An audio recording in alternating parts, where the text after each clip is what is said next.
Mr. Rice, I have one factual question and then one legal question. The factual question is, the Sixth Circuit mentioned that this is an off-label use, that the FDA has not authorized. Is that still true, and is that just for children, or is it for adults too?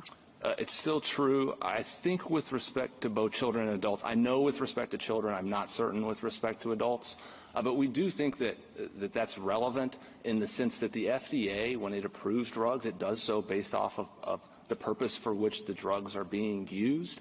And we think that we are drawing the same type of distinction in our law between using one drug for different purposes. Okay, my legal question is, I wondered if you had a response. You know, I was asking your friends on the other side about de jure discrimination and what we should take account of if we're thinking about whether transgender people should be a suspect class for purposes of the 14th Amendment.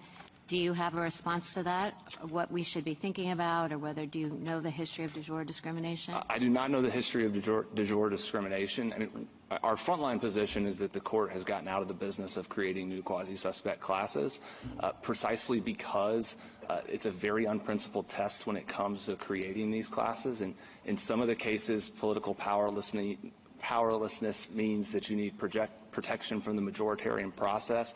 In other cases, it means can you gain the attention of lawmakers in the most recent Cleburne test. So the court has not applied any form of principled analysis when it comes to creating these tests. It's been an exercise of judicial power.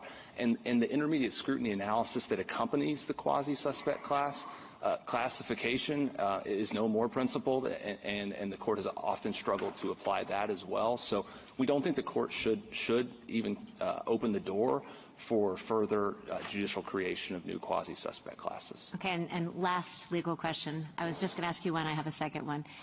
Could you address Justice Kavanaugh's questions about what the implications of this case would be for the athletic context or the bathrooms context? I would love to, Your Honor. So we think this is we differ with our friends on the other side with respect to their argument is that, well, there's a sex-based classification in sex-separated sports, so necessarily that means that there's a sex classification, intermediate scrutiny applies.